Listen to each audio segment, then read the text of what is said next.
Deep in the jungles of Thailand, a select group of monks live out a rigorous interpretation of Buddhist monasticism. They isolate themselves in the wilderness to confront their own minds and seek total liberation. Their practice is anchored by the core defining rule of Orthodox Theravada Buddhism, the doctrine of anatta. This is the teaching that there is no permanent soul, no eternal essence, and no fixed self hiding anywhere in our biology or psychology. This diagram illustrates the orthodox view of the mind. Cognitive states are seen as transient flashes of awareness. A thought arises, then it's gone. There is no solid core holding them together. Following this orthodox path requires accepting that nothing about your mind or your identity survives unchanged. However, the most revered masters of the Thai forest tradition teach a different model. They describe a permanent, deathless awareness called the Citta that surrounds those fleeting thoughts, along with invisible energy channels pulsing through the body. Proposing an eternal, pure consciousness that transcends physical death places these monks in direct conflict with the foundational texts of the Pali Canon. These specific concepts closely mirror Indian yogic practices and the Hindu philosophy of Advaita Vedanta. This raises a mystery. How did these isolated, rule-abiding Buddhist monks end up teaching a philosophy that sounds like Indian mysticism?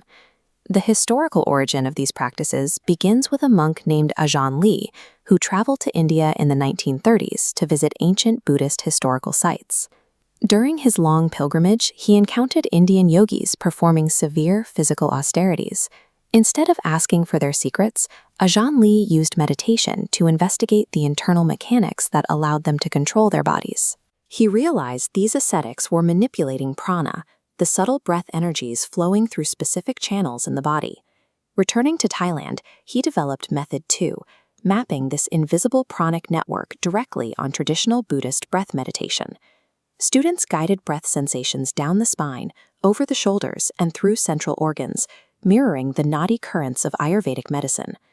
Ajahn Lee had imported a Hindu yogic concept of the subtle body and integrated it into Buddhist mindfulness. While Ajahn Lee focused on the body, the tradition's founders, Ajahn Mun and Ajahn Boowa, applied a similar approach to the nature of the mind. Using a user versus tool metaphor, the 5 Buddhist aggregates, body, feelings, perceptions, thoughts, and sensory consciousness, grouped together as mechanical tools. In this framework, the Citta is the user, an eternal, unconditioned witness, standing entirely apart from the tools it uses. In the deepest stages of their practice, forest masters describe a state where the boundary between the knower and the known vanishes. This leaves only a seamless, non-dual, pure knowing, which arrives at the same conclusion as the Advaita Vedanta concept of absolute consciousness. To the scholastic monks in Bangkok, claiming the mind is eternal is a direct violation of Buddhist doctrine.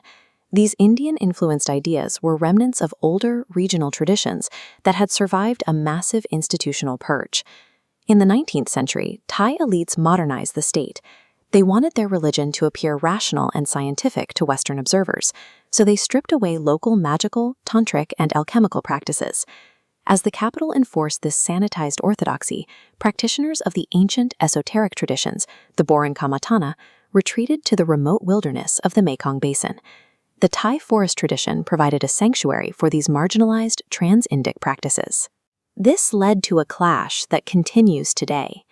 City scholars attack the forest monks because their teachings are difficult to find in the ancient texts. The forest masters argue that ultimate reality cannot be read in a book. It must be proven empirically through the first-hand experience of deep meditation. The forest tradition functions as a creative survival mechanism. By moving to the wilderness, these monks successfully preserved Indian yogic physiology and Vedantic non-duality, hiding them inside the shell of strict Buddhist monasticism.